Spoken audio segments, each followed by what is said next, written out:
أعوذ بالله من الشيطان الرجيم. بسم الله الرحمن الرحيم.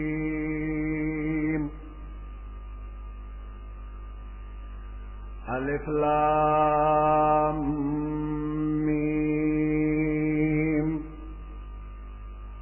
ذلك الكتاب لا ريب فيه هدى للمتقين الذين يؤمنون بالغيب ويقيمون الصلاة ومما رزقناهم ينفقون.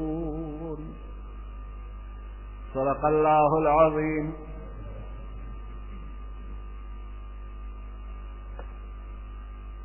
سورة البقرة مدنية. سورة بقرة مدنی صورت تے مدینہ منورہ کی نازل شوی دی.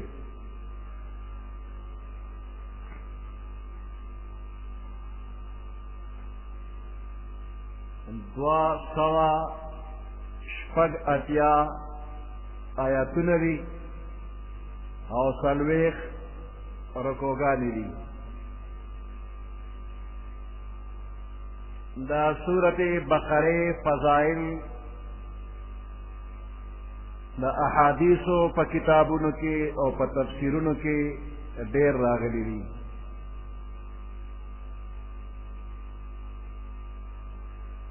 مختصر بعض فضائل دا دے بیانیگی.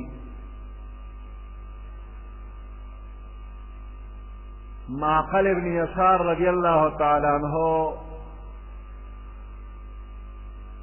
فرمائی کہ پیغمبر علیہ السلام فرمائی دی کہ البقرۃ سنام القرآن. سورت بقرہ دا قرآن پاک خوب دے سنگا چے پسارو کے خوب اوچت او خکاروی نو دقا شانتے سورت بقرہ پر قرآن مجید کی اوچت او خکارا سورت تے. ابو ہریرہ رضی اللہ تعالیٰ عنہ ہم دقا شان کے حدیث نقل کرے خو پاغے کے دا الفاظ ہم زیادی دی کہ وفیہا آیت ہی سیدت آی القرآن. فتح کی یو آیت تی دی سورت بقرہ کی کہ اغد قرآن پاک دا آیتنو سردار دی وہی آیت الکرسی. او دا آیات آیت الکرسی دی. ابو ہریرہ رضی اللہ تعالیٰ عنہ فرمائی پیغمبر علیہ السلام فرمائی لا تجعلوا بیوتکم قبورا. دا خپل کورنا قبرنا مگرزوے. فإن البيت الذي تقرأ فيه سورة البقرة پس بیشک اگر کور کے پاگے کی سورت بقرہ لستیشی نو لا يدخله الشیطان اگر تا شیطان نہ داخلی. نو سورت بقرہ پا کور کے وے نو شیطان بنا رازی کورتا. حضرت انس ابن مالک رضی اللہ تعالیٰ عنہ نے روایت تے کہ بے شک شیطان چکل ووری چی پفلانی کور کے سورت بقرہ لستیشی نو دا اغی کور نہ اوزی کہ شیطان تا پتہ لگی کہ دے پلانی کور کی سورت بقرہ لستیشی اغی کور تا ورزی نو کپکیوی نہ اوزی. عبداللہ ابن مسعود رضی اللہ تعالیٰ عنہ داغی پر روایت کے وسردال لفظ یاد تے ولہو زرات. شیطان خدا کے کور اوزی خوٹی زنا چی و روانی بوٹ پراشی لہو زرات.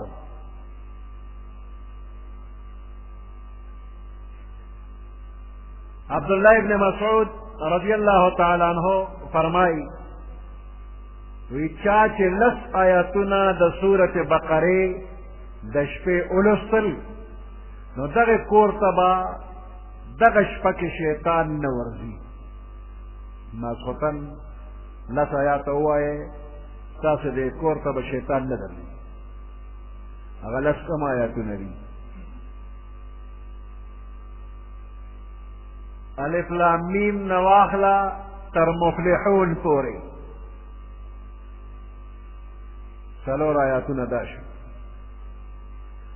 او آیت الکرسی تر خالدون پوری آیت الکرسی یو آیات و پس دو نور خالدون پوری او د سورت بقره اخیری 3 آیاتونه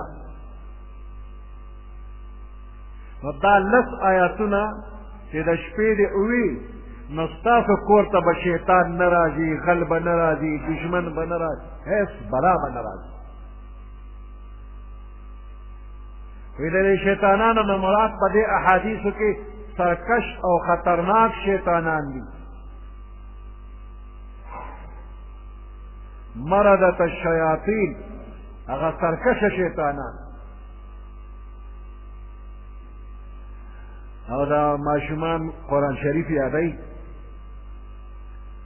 وی استاد جی سبق یادو خو موږ نه هېرېږي یاد هم نه پاتې کېږي نو څه وظیفه شته همدا 10 آیاتونه ماسخوتن چې کوم طالبان ووایي د سورت بقرې اول آیاتونه مفلحون پورې آیات الکرسی تر خالدون پوری او د بقره اخیری 3 آیاتونه کم طالبان چې دا آیاتونه ماسخوتن وای زور سبق به چرم ایر نشي زاړه سبقونه به یادي هېرېدل به پکې نه وي ابو هريره رضی الله تعالی عنہ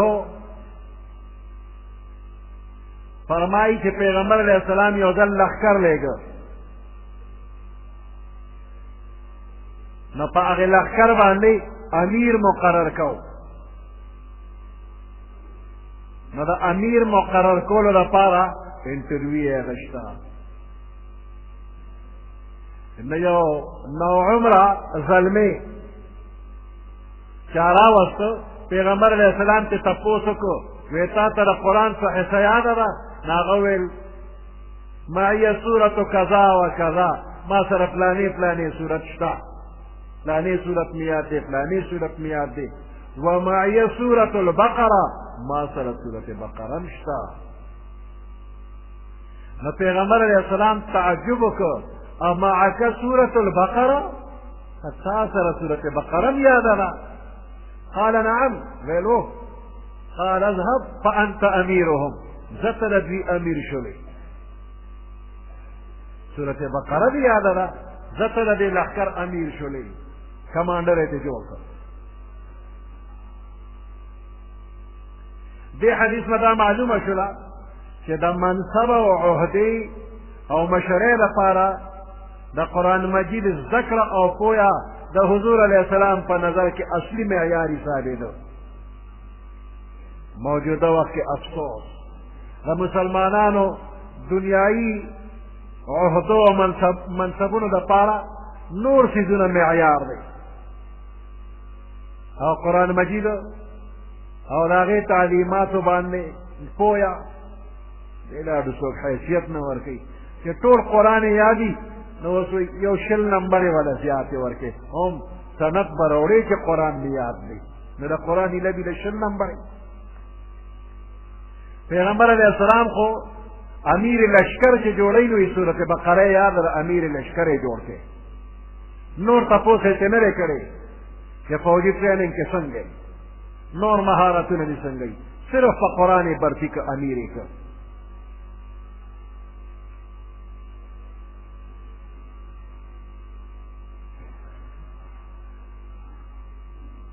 عبدالله ابن بریده رضی الله تعالی عنہ د خپل پلار نه نقل کوي وی چې حضور علیه السلام سره ناستم نو ما د هغوی نه واورېدل چې پیغمبر علیه السلام فرمایل چې تعلموا سورة البقرة سورة بقره زده کړئ فإن أخذها برکة وترکها حسرة د دې لوستل برکت دی د دې پرېښودل حسرت او بدنصیبی ده ولا تستطيعها البطله او اهل باطل په دې قدرت نشي موندلی اهل باطل نه مراد جادوګر دي چې دا صورت څوک لولي په هغوی جادو اثر نه کوي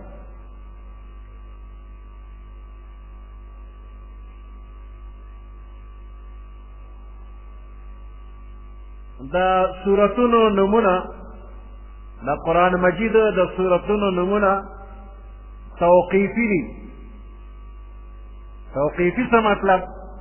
موقوف دي په نقل د پیغمبر علیه السلام نه، یعنی د سورتونو دا نمونه پیغمبر علیه السلام خپل صحابه کرامو ته خولی دي چې د دې سورت دا نوم دی.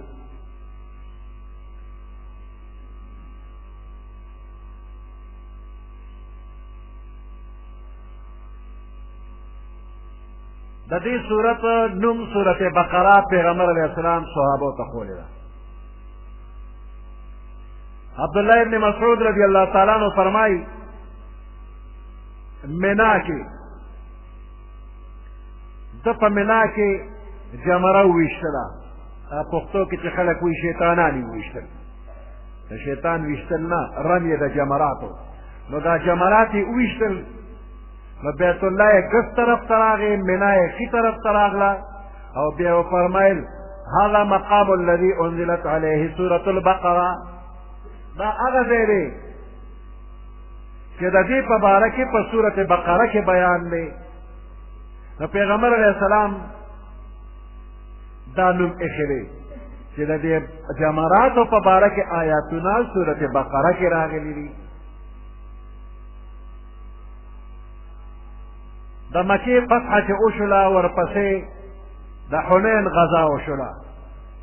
نو د حنین په غزا کې پیغمبر علیه السلام خپلو ملګرو ته آواز کو یا اصحاب سورة البقره، اے د سورت بقرې خاوندانو. نو دا نوم په ګڼو احادیثو کې راغلی دی، د پیغمبر علیه السلام نه نقل دی.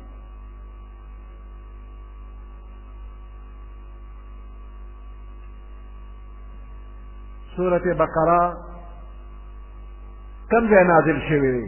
د هجرت نه رستو نازل شوی دی. دا مدنی سورت دی، هجرت نه رستو نازل دی. اگر چې د ده بعض آیاتونه په مکه مکرمه کې د حج په موقع باندې نازل شوي دي، خو د مفسرینو په اصطلاح کې هغې ته هم مدني ویل کېږي. او دا سورت د قرآن پاک د ټولو نه لوی سورت دی. په مدینه منوره کې د ټولو نه اول د سورت بقرې آیاتونه نازلېدل شروع شوي دي، او په مختلفو زمانو کې مختلف آیاتونه نازلېدل. د دې سورت بقرې آیاتونه مختلفو زمانو کې نازل شوي دي، تر دې چې د سود متعلق آیاتونه د پیغمبر علیه السلام د عمر اخیری ورځو کې د فتح مکې نه وروستو نازل شوي دي. او په دې صورت کې یو آیات دی واتقوا یوما ترجعون فیه الی الله. دا د قرآن پاک بالکل اخیری آیات دی. پس لسم کال د هجرت، لسم د ذوالحجې د منا په مقام باندې نازل شوي دی. او د هغې نه وروسته پیغمبر علیه السلام اتیا یا څلور نیمې شلې ورځې باقي پاتې و، بیا وفات شو. بالکل اخیری آیات دی. د دې صورت اهمیت او عظمت دې نه معلومیږي چې خالد ابن معدان دې ته فسطاط القرآن وایي، د قرآن پاک خیمه. او په نومونو کې تاسو واورېدل چې صنام القرآن ورته ویلي شوي دي، د قرآن قبو. د دې صورت هر یو آیات چې نازلېده نو 80,000 فرشتې به ورسره نازلېدې.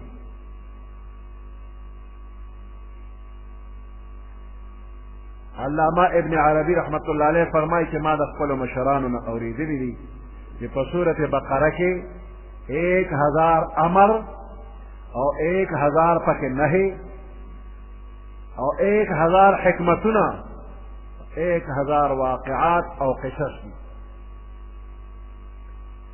دغه وجه ده چې حضرت عمر رضی الله تعالی عنہ په 12 کاله کې سورت بقره سره د تفسیر یاده کړې ده.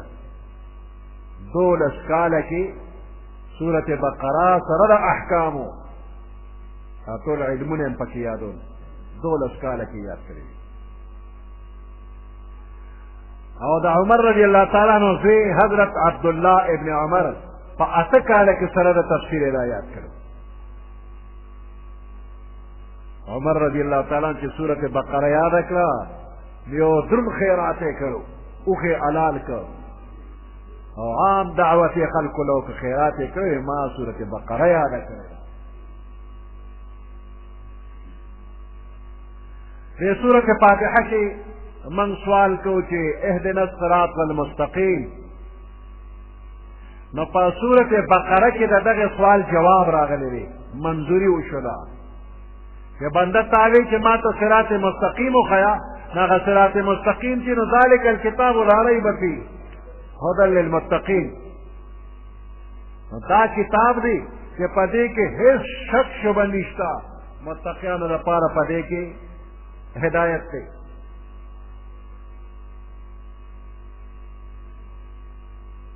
د سورۃ بقره د سورۃ فاتحه سره دا ربط دی.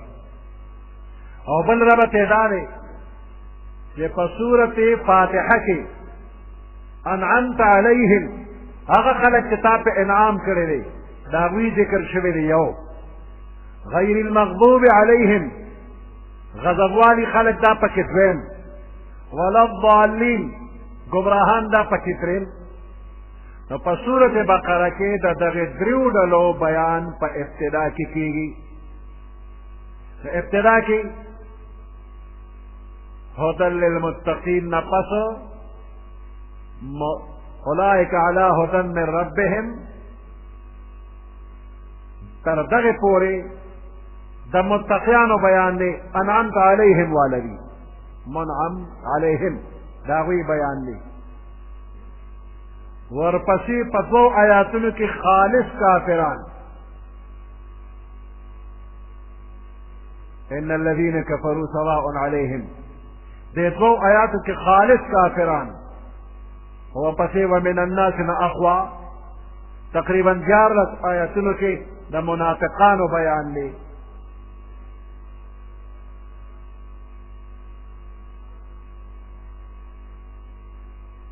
او دریم ربط یې دا دی چې سورۃ فاتحه په دې کې بیان د ربوبیت دی، الله رب العالمین دی، او په دې کې بیان د عبودیت دی، موږ بندیان عبادت درنه کوو، سوال درنه کوو، امداد درنه غواړو.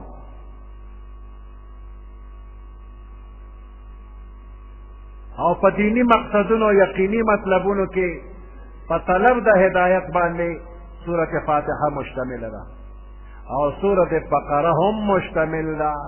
اول په معرفت درب لکه یؤمنون بالغیب، او په عباداتو په متعلقه امور د عباداتو باندې، او په طلب د هغې څیزونو کې چې انسان ورته محتاج دی په دنیا او آخرت کې. نو دا یو بل سره د فاتحې او د بقرې ربط او مناسبت دی. په سورۃ بقره کې کم مضمون به ذکر کیږي؟ اثبات د رسالت ته پکې، پیغمبر علیہ السلام د الله پیغمبر دی، اثبات د توحید ته پکې، او امور مصلحه او منتظمه. خو زیات پکې اثبات د رسالت کیږي، په اثبات د حقانیت د قرآن سره، او په تردید د شکوک و شبهاتو پر رسالت محمدی، او پر رد د گمراه فرقو لکه یهود نصارا منافقان شو. اول شروع د سورۃ بقره کیږي د الف لام میم نه. دا الف لام میم دیتا حروف مقطعات وی، مقطعات جدا جدا. دے الف لام میم تبا علم نوے، مرکب نشے ویلے، بلکہ جدا جدا بے الف لام میم.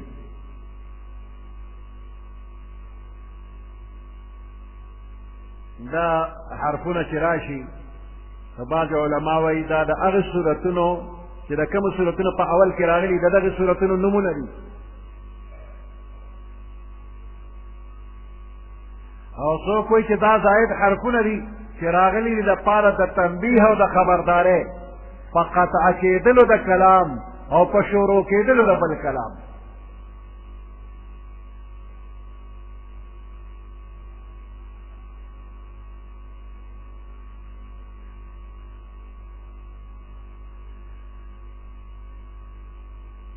او بعض علماء فرمایي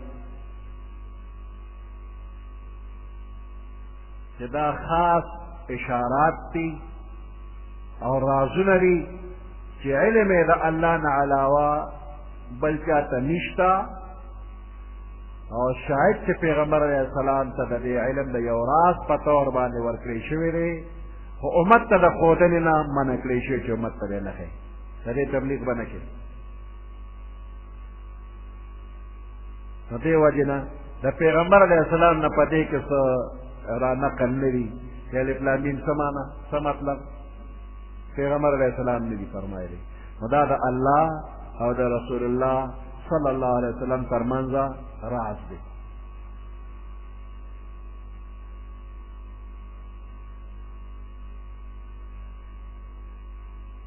په قرآن پاک کې دا د الله رازونه دي او هر آسماني کتاب کې د الله خاص رازونه وو، او د هغې علم الله سره دی. موږ پې کوئی ګناه خو د فایدې نه خالی نه دي. دا قرآن پاک د بندیانو لپاره امتحان دی. قرآن امتحان دی، او د امتحان لپاره له سټوډنټان دوه قسمه دي. یو مثال وایو، دوه قسمه اسونه دي. یو داسې مریړه غوندې اس دی چې د هغه مزاج او طبیعت دا دی چې بس په سوري باندې به پروت یم او یخې یخې اوبه م راته کېږدې او ښه مزېداره ګیا م راته کېږدې، او که پوټې ګرمي و نو یو پوټې پکې م راته ولګوئ، خوراک څاک به کومه او د پاسېدو نه یم خوځوی مې ما. نو امتحان څه ته وایي؟ د مزاج خلاف یو کار باندې بنده مجبورول دی ته امتحان وایي. نو د ده مزاج آرام طلبي ده، نو د ده د مزاج خلاف دا چې چابک راواله ویې وه ویې ځغلوه، دې به نه دي خو ویې ځغلوه، دا امتحان دی د ده.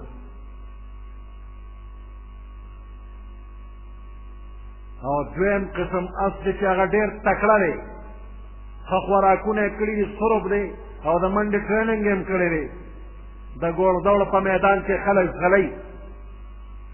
د دې اس مزاج دا دی چې ما پرېږده چې زه والوځم. اوس د ده د مزاج خلاف کار دا دی چې واګې ورته واچو په رستو یې راکاږه چې ډېر تېز به نه ځغلي. دغه د ده امتحان دی. نو دا عام انسانان دا دقه شانتې دوه قسمه دي، یو په دې کې عوام دي، نو دا د دې کمزوري اس په شانتې پرېمې ده چې اسم نه کومه لږ ارام وکړمه، نو ته لږ چابک ورکړه ویې وه روان شه قرآن زده کړه، د قرآن په یو یو حرف باندې ځان پوه کړه، تا ته الله څه ویلي دي عمل ته ځان جوړ کړه. نو د عوامو امتحان دا دی چې په دې قرآن ځان پوه کړه. او دا دویم قسم کره اسونه دا عالمان دي، وی پرېمې ده چې د یوې یوې نقطې څومره رازونه دي چې ځان پې پوه کړمه، علم حاصل کړمه، نو ده ته واګې واچوه روپ ته یې راکاږه، حروف مقطعاتو کې به ګورې چیر چاپ نه کې مخکې به نه ځغلې. نو په عوامو باندې امتحان دی چې په قرآن ځان پوه کړه، په خواصو باندې امتحان دی چې هر ځای ته ورځې خو ګورې الف لام میم به نه چیړئ. نو قرآن امتحان دی. او ګوره پیغمبر علیه السلام فرمایي من قرأ حرفا من کتاب الله، د الله د کتاب نه یو حرف که چا اولسته فله به حسنة، دله پې یوه نیکي ده، والحسنة بعشر امثالها، بیا دا یوه نیکي یو په لس ده. لا اقول الف لام میم حرف، وی دا زه نه وایم چې الف لام میم حرف دی، الف حرف ولام حرف ومیم حرف. الف ځان له حرف دی، لام ځان له حرف دی، میم ځان له حرف دی. نو ګوره د دې تلاوت چې کې او الف لام میم دی وي دې په معنا نه پوهېږي، خو پیغمبر علیہ السلام مثال کې وویل چې الف لام میم چې د منځرانه کې یو حرف دی، الف ځان له لام ځان له میم ځان له، نو کم از کم 13 نیکۍ دې په دې وشولې چې بې اودسه او په یاد څه تلاوت کې او لاس نه وروړي، نو الف لام میم باندې 13 نیکۍ دې وګټلې. او که با اودسه شولې نو د یو حرف په بدل باندې 25 دي، نو 25 75 نیکۍ دې وګټلې. او که په مانځه کې په ناستې دي ولوستل د یو حرف په بدل باندې 50 نیکۍ دي، نو الف لام میم باندې 150 شولې.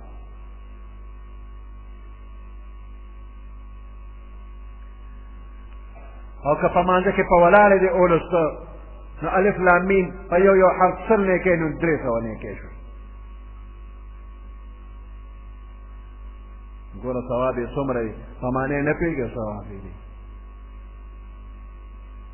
عالمان فرمایي وی پیغمبر علیہ السلام دې ځای کې داسې وفرمایي چې لا اقول الف لام میم حرف، دا نه وایم چې الف لام میم حرف دی. مثال کې الف لام میم ولې راوړو؟ داسې دی ویلي، دا نه وایم چې الحمد یو حرف دی، دا نه وایم چې قل هو یو حرف دی. او دی وی چې الف لام میم حرف دی، دا نه وایم. وی دې کې اشاره دې ته ده چې بنده که ته پوهېږې او که نه پوهېږې، خو چې تا د قرآن حرف ولوسته 10 نیکۍ دې پرې وشو. الف لام میم باندې موږ نه پوهېږو، هم پې ثوابونه شته. نو د الله کلام د فایدې نه خالي نه دی. ذالک الکتاب لا ریب فیه، وذالک الکتاب دا هغه کتاب دی لا ریب فیه چې په دې کې هیڅ شک نشته دی. قرآن مجید داسې کتاب دی چې د الله د طرف نه کېدو کې شک نشته، من جانب الله دی، دې کې شک نشته.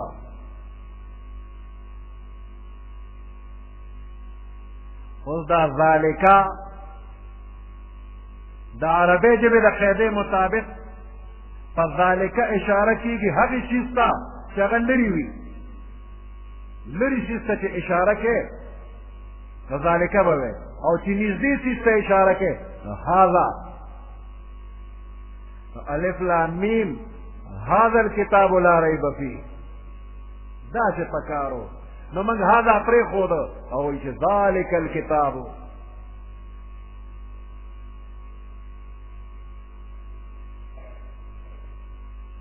نو د دې خبرې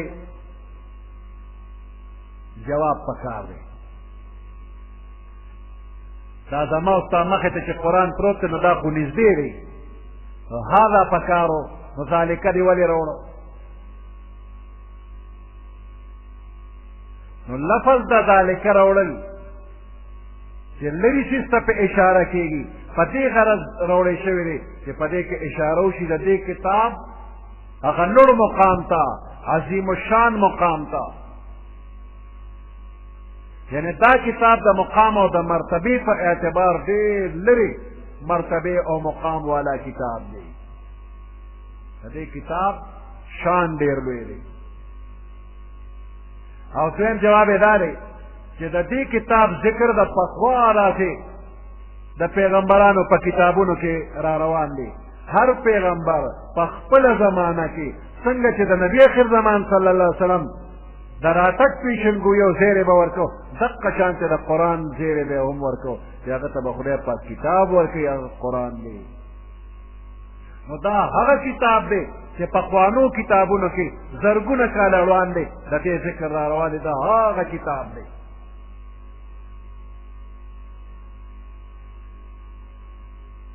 مدینه منوره ښکلی ښار دی، ښکلی خلک دي.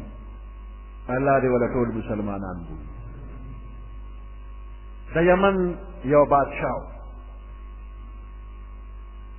او هغه بادشاه په دې ټوله دنیا باندې د حکومت کولو اراده کړې وه. نو په هره علاقه چې به ورغې جنګ به یې وکړ، نو علاقه به یې فتح کړله. د دغې بادشاه نوم و تبع.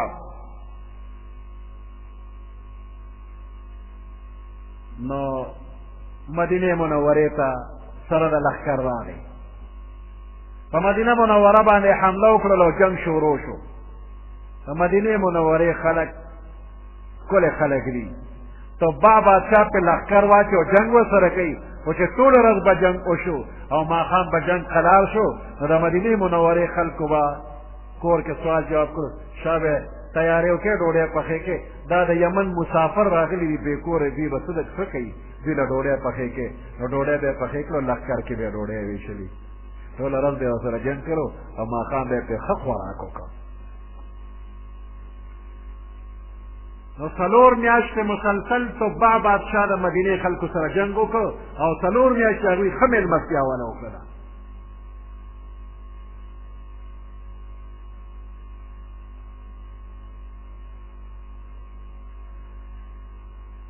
نو اخر کې تبع بادشاه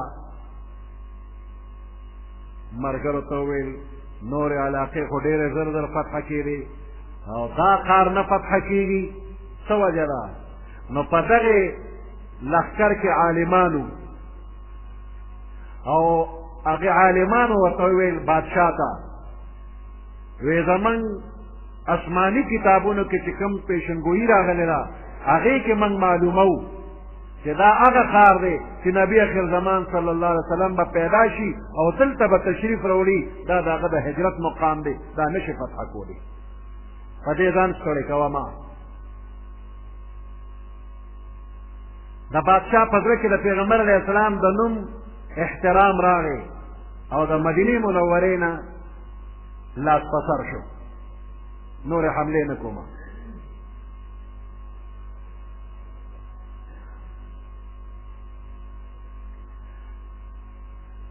دې لښکر کې چې عالمانو د بادشاه نرمي ولیدله نو بادشاه ته یې وویل وی موږ ته اجازت وکړه چې موږ پاتې شو که چېرې زموږ په زندګۍ کې نبي اخر زمان صلی الله علیه وسلم تشریف راوړو موږ به ورسره ملاقات وکړو نو بادشاه یوازې د پاتې کېدو حکم نه بلکې دغې 400 عالمانو دپاره ځمکه واغېسته او کورونه یې وله جوړ کړي 400 عالمانو لښکر کې هغوی له کورونه جوړ کړل یو عالم له یو کور ورکړ او یو کور یې سپیشل تیار کړ پیغمبر علیه السلام دپاره وی که نبي اخر زمان صلی الله علیه وسلم تشریف راوړ دا یو کور د هغوی ځان لري او بیا یو خط ولیکه پیغمبر علیه السلام په نوم مبارک باندې چې زه تبع د یمن ستا خادم یم که چېرې زما زندګۍ کې څه راغله زه خپل حکومت پرېږدم او ستا خپې به وینم او تا پسې پیزار ګرځوم به زه به ستا غلام یم او داسې ښکلې د مینې مینې خبرې کړې وې او بیا په دغه 400 عالمانو کې یو مشر عالم له دا خط ورکړ وی که زه وم زه به خپله خدمت کې حاضر شم که زه نه یم زما خط پیغمبر علیه السلام له ورکړه که ته نه وفات کېږي خپل بچي له دا خط ورکړه ستا بچي دې خپل بچي له ورکړي ان تر دې چې پیغمبر علیه السلام ته به دا خط ورسېږي زما خدمات به ورته روان دي 800 کاله تقریبا چې تېر شو پیغمبر علیه السلام تشریف راوړو او دغه 400 عالمان د پیغمبر علیه السلام په انتظار په مدینه کې دي چې د ښکلې مخ دیدار به کوم د هغې عالمانو په اولاد کې چې چا ته خط میلاو شوی دی د هغې په اولاد کې ابو ایوب انصاري رضی الله تعالی عنه دی چې پیغمبر علیه السلام د هغه په کور کې کډه واړوله نو دا د ابو ایوب په کور کې نه بلکې پیغمبر علیه السلام په خپل کور کې کډه اړولې ده چې تبع بادشاه والا جوړ کړی دی نو دا صورت مدني دی یهود په مدینه منوره کې د تبع یمني د زمانې ده د نبي اخر زمان صلی الله علیه وسلم په انتظار کې آباد شو نو دې آیات چې بالخصوص دوی ته خطاب دی چې دا هغه کتاب دی د کوم پیغمبر په انتظار چې د کلونو د سوونو کالو نه تاسو دلته په انتظار یې نو دا د هغې پیغمبر کتاب دی راشي دا ومنه دا لرې اشاره ورته په دې ذلک الکتاب لا ریب فیه دا هغه کتاب دی چې د دې په حقانیت کې من جانب الله کېدو کې دې کې هېڅ قسم شک شبه نشته دی لا ریب فیه شک پکې نشته دی د دنیا دا ټول کافران پکې شک نه کوي او خدای وایي شک پکې نشته دی نو د دې به اوس جواب کوي نو خبره دا ده چې چې شک شبه پیدا کېدو لپاره دو صورتونه دي. یو دا چې کلام کې خپله څه غلطي وي نو د هغې په وجه باندې دا کلام محل د شک شبې وګرځېده، او دویم دا چې کلام کې شک شبه خو نشته، خو د کم علمه او کم فهمه په وجه په دې کې شک شبه راځي. نو قرآن کې خپله څه غلطي نشته چې دې کې د شک شبه راشي، خو که څوک پکې شک شبه کوي نو د هغه دماغ خراب دی، هغه کې ضد او عناد دی. نو دې دې په خپل کم علمه کم فهمه او په خراب دماغه باندې دې وجاړي او قرآن ته دې نسبت نه کوي چې قرآن کې شک شبه ده.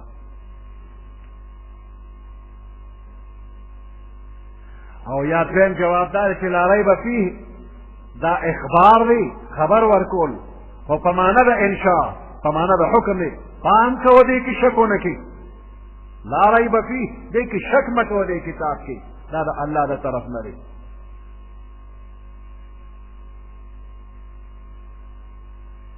ریب څه ته وایي؟ لا ریب فیه، ریب قلق النفس و اضطرابها، د زړه هغه تشویش او پریشانی او بېچیني دې ته ریب او شک وایي.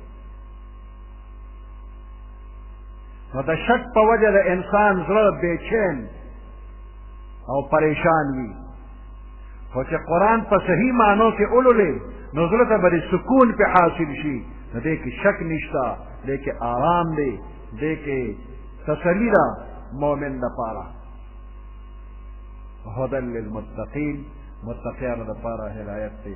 سبحان ربك رب العزة عما يصفون وسلام على المرسلين والحمد لله رب العالمين. اللهم ربنا آتنا في الدنيا حسنة وفي الآخرة حسنة وقنا عذاب النار وأدخلنا الجنة مع الأبرار يا عزيز يا غفار برحمتك يا أرحم الراحمين.